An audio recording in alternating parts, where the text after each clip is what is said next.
Talk with me. What's going on, y'all? What is today? Because I'm losing my mind here. It is Thursday. It is Thursday. Yes, honey. The date is the 17th, right? Look at me. I'm on and popping. Happy Thursday. We are almost through the end of the week. It is the day before Friday, which is the day before the weekend. So we almost there. Now, it don't even matter to me because I have to work this weekend.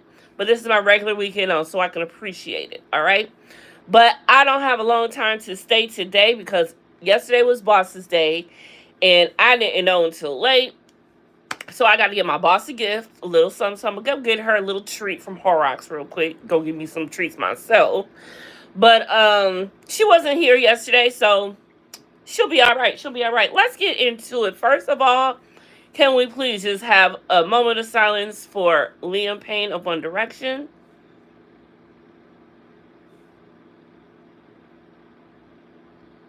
Okay, now that we have done that, y'all, Liam Payne for One Direction. So yesterday, that was the biggest news. Wonder Payne, Lord Jesus. One Direction's Liam Payne has committed the ultimate ending of his play. Let's say that. He fell from a from the third floor of his hotel, which was 130 feet in total. Right before he came to his death, he took a stream of pictures and videos with his girlfriend. They're in Argentina. He went there to go settle some business with what you call it. But the thing is, he has passed away. The whole entire One Direction audience is just in mourning. Now that has happened, here we go. Things start coming out about the star. So now they are talking about Liam's dark side. And we know that Liam has suffered from, street meds, we'll say, and alcoholism for a minute. It's been taking a toll on him.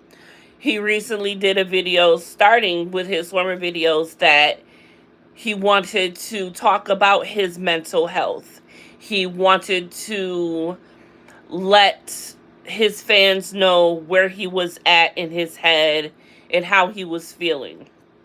Again, he's with his girlfriend. They're on a little vacation in Argentina. And, the videos that they are showing him happy, or at least with her, happy, enjoying the moment. Then there are videos where he is talking just by himself, and you can see that he is really probably having a hard time. So, me, looking at everything, there is a dark side, and he even had something to say about Diddy. Again, why does everything have to go back to Diddy? Why? But he even has some dark things to say about Diddy. Does Diddy have anything to do with this? I will never say never, but the fact that Diddy is locked up, however, we have to talk about the fact that Diddy still is calling the shots from behind bars at this moment. I believe that is one of a lot of people believe also, not just me. I'm with the culture feeling that he hired back Mark Agnifilio. Hey, mysterious frog. Hey, boo. Hey. They said that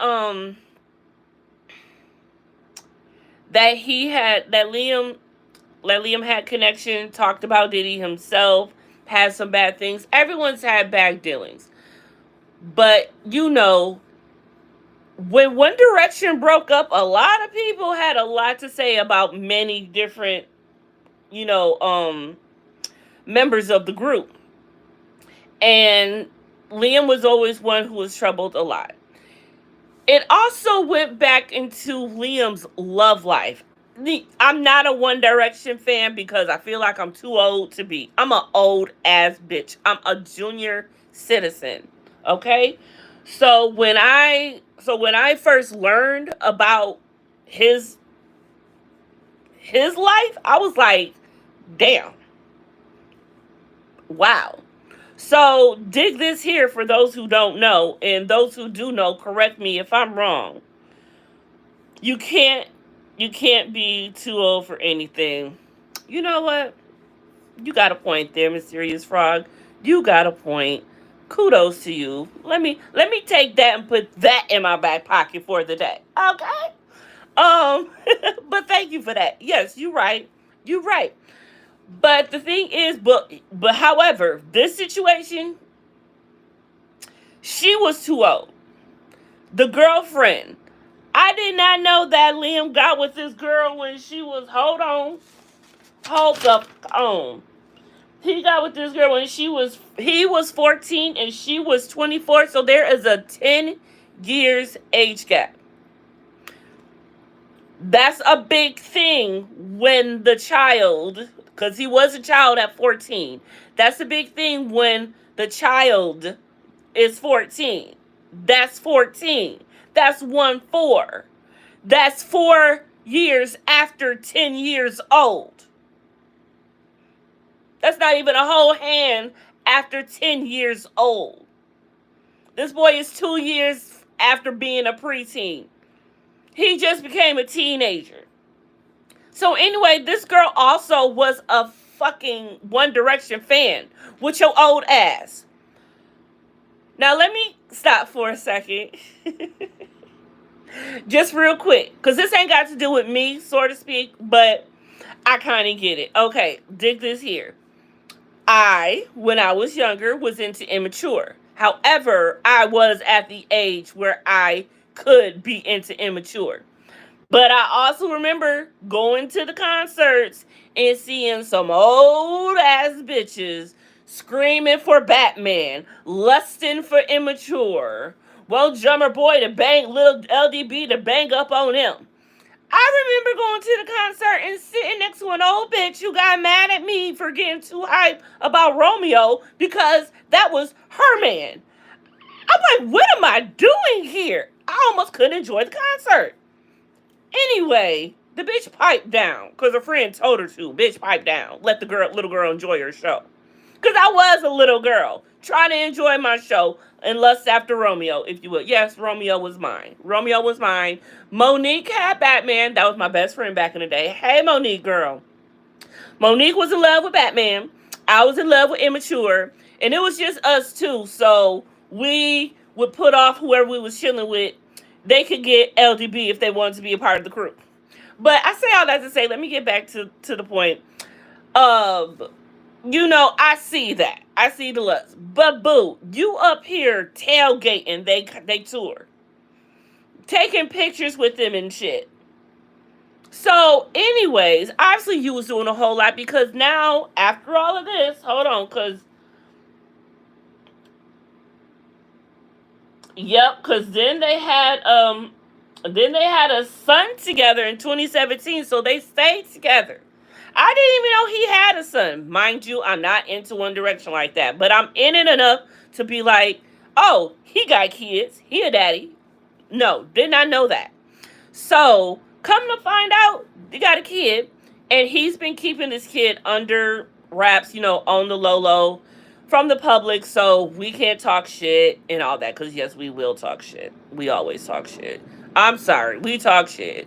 Very lightly, I talk shit on the light note. I don't go to the I don't go to the though. Anyway, so they broke up a year later after the son. Did you plan this, lady? A year? You wanted to make sure you had them in your back pocket and then you left them. Yes. What's up, Phyllis family in the building? Yeah. Yep, that's who we talking about right now. Yep, and even he got a little dark side with the diddler. He branded Diddy as the most evil. So I'm pretty sure he's done something to Liam. Pretty sure. The whole industry was all over them little boys when they first got here. That's got to be the most enticing. you know what? Now I'm thinking in the industry sense. Shout out to everyone watching. Shout out to the 4 people in the chat. If those other 2 people could give me a like, I would really, really, really appreciate y'all. But I thank y'all for watching and tuning in, listening, letting me be your background noise, listen to me talk about absolutely nothing like I'm somebody and I ain't. I appreciate y'all. Thank you for that like, y'all. We here. Push it. Push it good. Push it. Anyway, she was in it for the money. I believe so. I believe so. You waited just a year.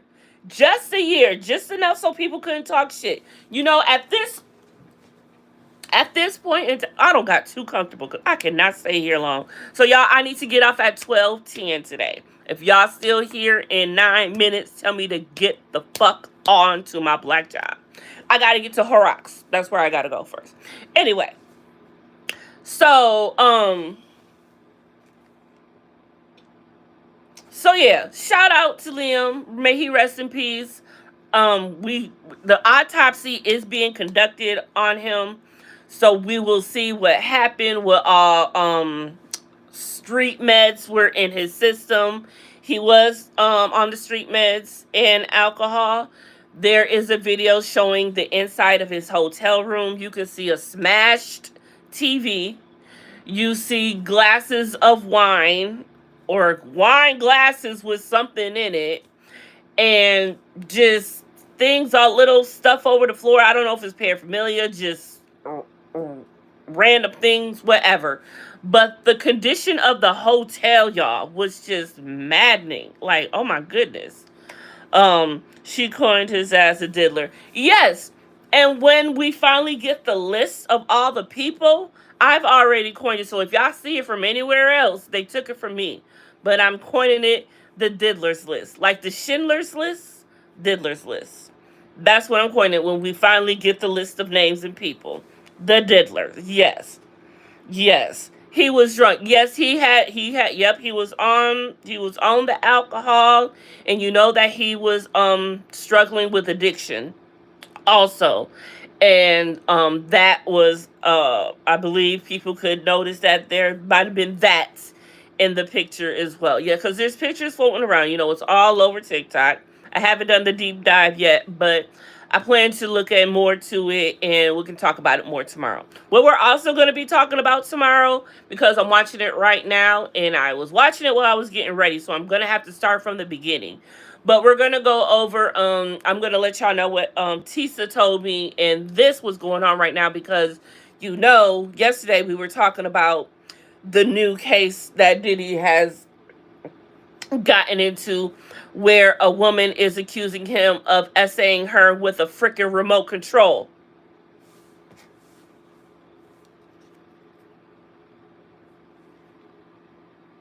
What size remote control, we don't know. But we know there's stuff smaller. We know there's ones bigger. We know there's ones wider. We don't know. But a remote control, nonetheless, is enough. Anyway, in this document, Christina, I don't think I wrote her whole name down, but her last name starts with K. So Christina K. Or if you hear me say Christina K or KK, we are talking about Diddy's personal own Ghislaine Maxwell. Yes, he had his own personal Ghislaine Maxwell. She recruited for him. She helped provide the street medication. She helped handle the recruits. She was, yes. I believe he may have learned this from Epstein. There are connections to him and Epstein. So there you have that. The more than likely he stumbles over the balcony. No, that's not more than likely. There's been plenty of times I've been drunk on the balcony. Unless you up forward and close and you've got someone with you and you just talked about the diddler just before. I mean, it makes it look like it could be an accident, and that's what they always want us to believe, that it's an accident. Yes, it could be an accident, but it also couldn't be an accident. And a lot of people don't feel that it is. Liam had a lot of dark shit going on in his life. Not just the whole Diddy thing, but a lot of dark shit, okay? So it could be not. But it's already been deemed a suey. So at this point, I guess that book is closed, and we're just gonna. And I guess the autopsy is really just to find out what was all in his system when it happened, and to make sure there's nothing else in there, like maybe some GHB oil. You know, joking shouldn't be, but you know what I'm saying. You got to make sure. You got to, dot all the I's, cross all the T's. You just got to do what you got to do. Okay, but let's move on from Liam because we only got so much going on. But we can keep it on Diddy a little bit. So Aoki Lee, Russell Simmons' daughter, Tamora Lee Simmons' daughter, the young one, the one who just was recently caught in wherever the fuck she was with a man 5 times her ancient, her sugar daddy, that we know her daddy allowed and hooked her up with, and her mama taught her well how to do it. Her. She had the nerve to get her ass on the internet and talk about how we need to be conducting ourselves and how we need to be treating Diddy's kids. How we shouldn't be mistreating them. How we shouldn't be blaming them for whatever. First of all, Miss Lady, I don't know where the fuck you have been and what old ass nuts you've been sucking on and stuck up under, but ain't nobody disrespecting the twins. No one has said shit wrong about the twins. So when you want to bring up the twins that we talking shit about them, no ma'am, we are not. Calm yourself. Calm all yourself. Calm your tits. Calm yourself. Calm your little ass self down somewhere. Just, shout out to Tisa because she coined it right. This girl is just on here because she knows when she gets on here, we talk about her. She's learned that formula ever since we got on here and talked about her when she was laying under musty ass, old ass, ancient nuts. Okay? Ever since then, she has been coming on the internet, saying a little bit of things when she wants some attention. And that's all I'm going to give her. Moving on. Whew. My goodness. So, now that we can all stop speculating, which we stopped speculating, already knew, but yesterday it came out in court documents that, in fact, the baby oil was laced with the date grape drug GHB. Boom. There you have it. See, that's one thing about TikTok. They get it going. I don't know if they still talking about banning TikTok or not, but please don't. Please don't. This is what we need in our life. Because the real news and media don't be telling the shit anymore. What else is going on? Okay, so yesterday, let me roll up because it's about that time. I know 12:08. So yesterday, Mia, Real Housewives of Potomac, Mia, she put a post out and she had a question that she wanted us to answer for her. And the question was, when you're the wife and you've taken care, you've been in the marriage for 30 years and you've been working the whole 30 years, do you feel like you should be obligated to pay alimony or help out, whatever, however she coined it, your ex-spouse because they too old to get a job? Now, you know Gordon is old as shit, and he probably can't get a job no more. I don't know what he could do. The FBI found thoughts about the baby oil in Diddy's house. Yes. And so, at this point, shit, what the fuck was I saying? What was I talking about? Oh, yeah. So, she don't want to give Gordon no money. And y'all know Gordon is probably broke because of that whole thing that they went through with that lawsuit and all that last season and the season before, right? So I'm sure Gordon ain't got nothing. But the point is, I guess he wants or thinks Mia should be helping him now. What do y'all think? They've been together for 30 years. We all know this was a business arrangement. We all know that. And as much as they don't kind of sort of want to admit to it, We all know what it is, right? So at this point, it's over. They're divorced and all of that stuff. She got her a new boo. We don't know if this baby's. Do we not yet know whose baby this is? We still don't know if it's G's or her new man that she was with back in the day. Still, we trying to figure that out, I think. But this is what the storyline is this season. Now I'm gonna catch up pretty soon on the season because I have not started watching yet. And I know I'm like, what, 2, 3 episodes behind. But I have been catching up on social media what's been going on. So, yeah, that's the thing that's going on. They're still deep into this ugly divorce. It looks like it's getting nastier and nastier. At first, it was cool. You know, Gordon showed up to the reunion last season. He spoke highly of her. He took blame and his fault for everything. And it was kind of beautiful, actually. But now, this new season, Gordon ain't playing. Gordon ain't playing. He is no longer worried where the white women at. He trying to get paid. He trying to get paid so he can go find him a new white woman. Because that's the only way he gonna get one. Peacefully. He really is. Okay. Okay. Mysterious Frog. Thank you. I'm about to get up out of here, y'all. Y'all have a hold on, let me go for what I didn't talk about first. And we're gonna bring up tomorrow. Kamala is tired of Donald's bullshit. She finally calling him out like a sister. RFK Jr., you nasty motherfucker, you. In the midst of your mom's passing, we still finding out how nasty you are. We gonna get to you. Shout out to Jasmine Crockett. What she said about Trump. Erica, Mina, and Safari. Oh, I wanted to talk about that. So we will still be talking about that tomorrow, too. Okay? Because Erica, Mina, girl, you was on one. You was on one. And also, I usually don't talk about ratchet shit, and I usually just leave it for when me and Dina talk about it on We Go Live. But baddies. Natalie Nunn want to bring Stunner back. After all that shit she talked about Zeus. Bitch, you bet not. You would look like a fucking fool. Anyway, that's all I got for y'all. I hope y'all have a beautiful, magical day. Stay true to yourself. Don't be a bitch. Only to the ones that deserve it. I love you. You love you. You love me. I'll see y'all tomorrow. Same time, man. Same time. All right. Bye, Mysterious Frog. See y'all. Phyllis family. KK. Hey, boo. Hey. Here's half of one because I'm rolling up. So here's half a heart for you. Mwah. I'll see y'all tomorrow. Bye.